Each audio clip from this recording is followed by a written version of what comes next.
Hi guys, welcome to Jo pets. First நான் உங்கள் எல்லாத்தையும் சாரி கேட்டுக்கிறேன். லாஸ்ட் 2 டேஸாக வீடியோ போட முடியல, பர்சனல் இஷ்யூஸ்னால சாரி. முக்கியமான விஷயம், இன்றைக்கி கிவ் அவே உண்டு. மிடில் ஆஃப் த வீடியோவில் கிவ் அவே பற்றி போட்டிருக்கேன், மறக்காமல் பாருங்கள். இன்றைக்கி நம்ம என்ன பார்க்க போகிறோன்னா, ஹவு டு ஹேண்ட்ஃபீட் யுவர் சிக்ஸ். அது காக்டெயிலாக கூட இருக்கலாம். தம்பி இந்த காக்டெயிலில் ஓரமாக போ, இவன் தான். அது காக்டெயில் சிக்காக இருக்கலாம், ஆஃப்ரிக்கன் லவ்பர்ட் சிக்காக இருக்கலாம், இல்லை நம்ம எல்லாருக்கும் தெரிஞ்ச சேட்டை பிடிச்ச இந்த பஜ்ஜீஸ் சிக்ஸாக கூட இருக்கலாம். காமனாக சிக்ஸ் எப்படி ஹேண்ட் ஃபீடிங் பண்ணுறதுன்னு பார்ப்போம். தேவையான பொருள் என்னென்னா, pets life hand feeding formula, feeding syringe, mix பண்ணுறதுக்கு ஒரு பாக்ஸ்.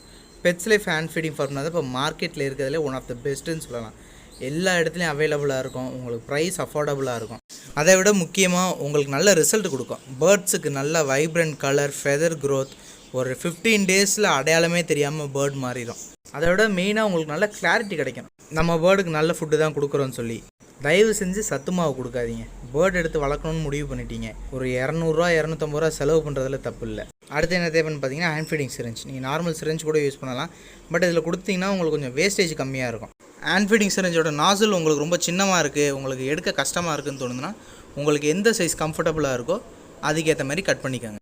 அடுத்து பார்த்தீங்கன்னா, உங்களுக்கு மிக்ஸ் பண்ணுறதுக்கு ஒரு டப்பா வேணும். ஃபார்முலாவும் தண்ணியும் மிக்ஸ் பண்ணி தான் கொடுக்க போகிறோம். அதுக்காண்டி ஒரு டப்பா எடுத்துக்கோங்க. வெதுன்னு கை தாங்குற அளவுக்கு சூடு தண்ணியை எடுத்துக்கோங்க. பச்சை தண்ணியில் கொடுத்தீங்கன்னா டைஜஷன் ப்ராப்ளம் வரதுக்கான சான்சஸ் உண்டு. நெக்ஸ்ட்டு நம்மளோட பெட்ஸ் லைஃப் ஃபார்முலா நான் ஒரு ஏர்டைட் கண்டெய்னரில் வச்சுருக்கேன், நான் எப்பவுமே யூஸ் பண்ணுறது. அதில் உங்களுக்கு தேவையான அளவு போட்டுக்கோங்க. என்கிட்ட இருக்க போகிறது ஒரு சிக் தான். சிக்கனை சஸ்பென்ஸாக நான் காட்டுறேன், ஒரு சிக் தான் இருக்குது, அதுக்கு தேவையான அளவு தான். இதுவே ஜாஸ்தி தான் என்னோடய சிக்குக்கு. ஒன்ஸ் ஃபார்முலா பேக் ஓப்பன் பண்ணிட்டீங்கன்னா அது 30 நாளைக்கு மேலே யூஸ் பண்ணக்கூடாது, அது ப்ரிஃபரபுளும் கிடையாது. பெட்ஸ் லைஃப் பேக்கே உங்களுக்கு நல்லா ஜிப்லாக் கண்டிஷனில் தான் வரும். அதை நீங்கள் ஏர்டைட்டாக நல்லா க்ளோஸ் பண்ணிட்டு ரெஃப்ரிஜிரேட்டரில் மெயின்டைன் பண்ணுங்கள், அது உங்களுக்கு பெட்டர் ரிசல்ட்ஸ் கொடுக்கும். நான் என்னோடய ஃபீடிங் சிரிஞ்சை கொஞ்சம் க்ளோஸர் லுக் காட்டுறேன், அதை பாருங்கள். அதோட டிப்பை நான் கொஞ்சம் கட் பண்ணியிருக்கேன் என்னோடய கம்ஃபர்டபுளுக்காண்டி. எப்போவுமே யூஸ் பண்ணதுக்கு அப்புறமும் யூஸ் பண்ண போகிறதுக்கு முன்னாடியும் ஹாட் வாட்டரில் ஒரு சானிடைஸ் பண்ணியிருக்கேன். நம்ம ஃபீட் பண்ண போகிறது ஒரு குழந்தையை எப்படி கவனிச்சுக்கிறோமோ அதே அளவுக்கு நம்ம அந்த சிக்கையும் கண்டிப்பாக கவனிச்சுக்கணும். நீங்கள் அந்த வாட்டரில் போட்டிருக்க ஹேண்ட் ஃபீடிங் ஃபார்முலாவை கட்டிப்படாமல் நல்லா கலந்துக்கங்க. ஏன்னா கட்டி இல்லாமல் நீங்கள் முடிஞ்ச அளவுக்கு நல்லா ஸ்மூத்தாக பேஸ்ட்டை விட கொஞ்சம் தண்ணியாக இருக்க மாதிரி கன்சிஸ்டன்சி கலந்துக்கோங்க.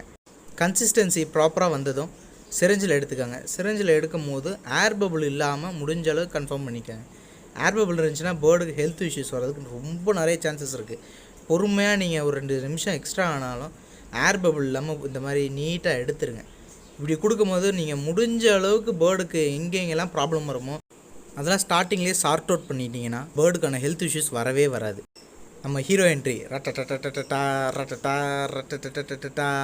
ஐயோ வெயிட், ஹீரோவா ஹீரோயினா, பையனா பொண்ணா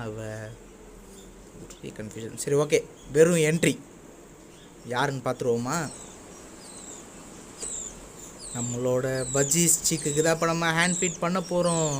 இதனோட ஃப்ரெண்ட்லேருந்து அதோட பேரண்ட்ஸ் நெஸ்ட்லேருந்து வெளியே தள்ளி விட்டுருச்சு.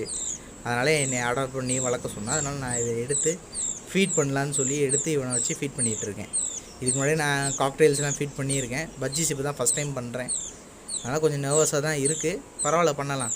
அழகாக இருக்கான் அவன். பாருங்கள் எவ்வளோ ஆக்டிவ் தெரியுமா, சேட்டை.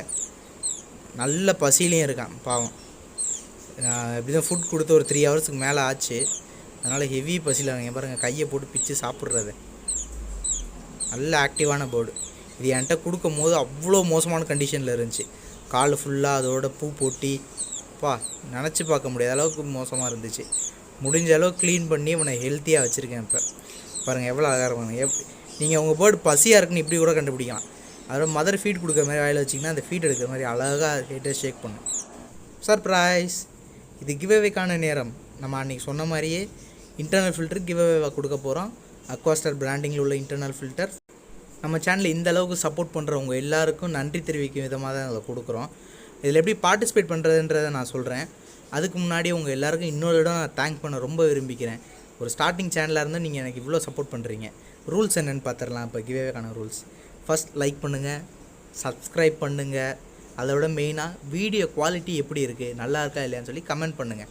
இன்னிலேருந்து 5 டேஸில், அதாவது 16th டிசம்பர் கிவ்அவேக்கான வின்னரை நம்ம சேனல்லே அனௌன்ஸ் பண்ணுவோம். ஃபஸ்ட்டு ஒரு நல்ல துணியை கீழே விரிச்சிருங்க. ஏன்னா பேர்டு கீழே வைக்கும் போது அது குட்டின்றதுனால டைல்ஸ் இருந்தால் கால் வழுக்கும், அந்த மாதிரி மேட்னா நெக மாட்டிக்கும். அதனால் கொஞ்சம் நல்ல துணி விரிச்சுக்கோங்க. உங்களுக்கு ஃபீடிங் ஃபார்முலா கீழே சிந்துனாலும் அதை க்ளீன் பண்ணுறதுக்கு ஈஸியாக இருக்கும்.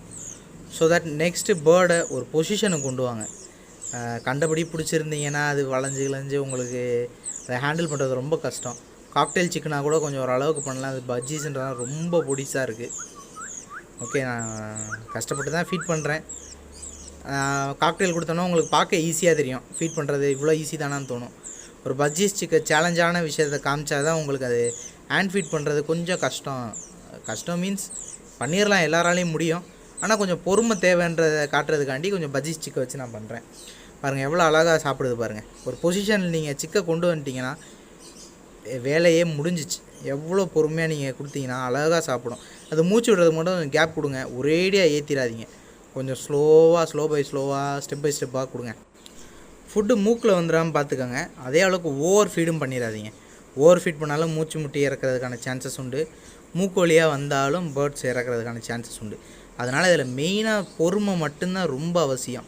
அங்கே பாருங்கள், நீங்கள் பொறுமையாக கொடுத்தீங்கன்னாவே அதை அழகாக சாப்பிடும். அது உங்களை தான் ஒரு உலகமாகவே நினைக்கும் நீங்கள் ஃபீட் கொடுக்கும் போது.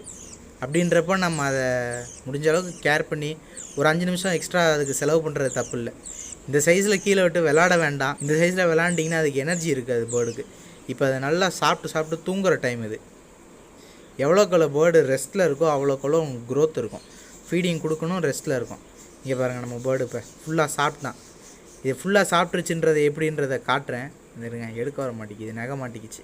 நகத்து காலை விட்றா காலை விட்றானான்னு பாருங்களேன். இப்போவே இந்த பிடிக்கிறான் அவன். இப்போ பாருங்கள், கையை எடுத்து காட்டுறேன் உங்களுக்கு. அந்த ஃபுட் பேக் பாருங்கள், நல்லா ஃபுல்லாக இதுவாகிருக்கு, தெரியுதா? கொஞ்சம் நல்லா கவனித்து பார்த்தீங்கன்னா தெரியும். இப்போ தெரியுது பாருங்கள். இந்த அளவுக்கு ஃபீட் பண்ணுங்கள் போதும். இதுக்கப்புறமும் கத்தும். இங்கே பாருங்கள், ஃபுட்டு கேட்டு கத்தும். ஆனால் அது சின்ன சிக்கு தானே, அதுக்கு எவ்வளோ சாப்பிடணும் எவ்வளோ சாப்பிடக்கூடாதுன்னு அளவு தெரியாது. நீங்கள் அளவாக கொடுத்துருங்க. இந்த அளவு கொடுங்க போதும். பஜ்ஜீஸ்ன்றதுனால ஒரு 4 ml கம்மியாகவே கொடுங்க.